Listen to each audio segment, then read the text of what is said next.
Drama serial Ghulam بادشاہ اور سندری کی آنے والی ایپیسوڈ بہت ہی انٹرسٹنگ ہونے والی ہے، تو بنا ٹائم ویسٹ کیے آتے ہیں نیکسٹ پرومو کی طرف۔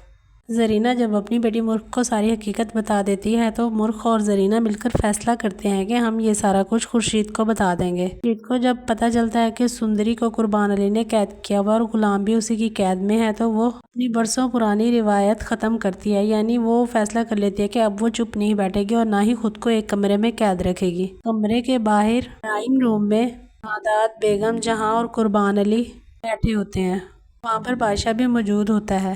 خورشید فوراً دوڑی ہوئی اپنے کمرے سے نکلتی ہے، ڈرائنگ روم پہنچ جاتی ہے۔ خورشید کو آتا دیکھ کر جہادات کے ہوش اڑ جاتے ہیں۔ وہ حیرانی سے پوچھتا ہے کہ آج تم باہر کیسے آ گئی؟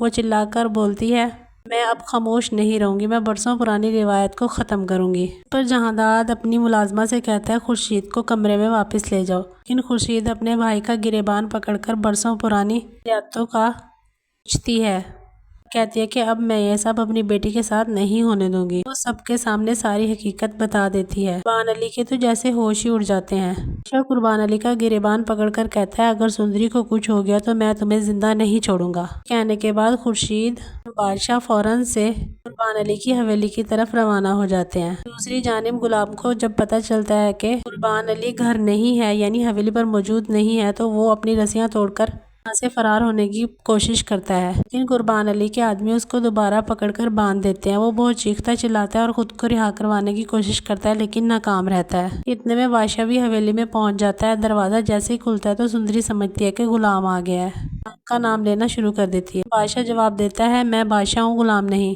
سندری کے منہ سے غلام کا نام سنتے ہی بادشاہ بہت زیادہ افسردہ ہو جاتا ہے۔ اتنے میں غلام بھی اسی کمرے میں آ جاتا ہے۔ سندری دوڑی ہوئی اس کے پاس جاتی ہے اور اس کو گلے سے لگا دیتی ہے۔ کے درمیان کھڑا بادشاہ یہ سب کچھ دیکھ رہا ہوتا ہے اور اس کو اپنی محبت پر افسوس ہونے لگ جاتا ہے۔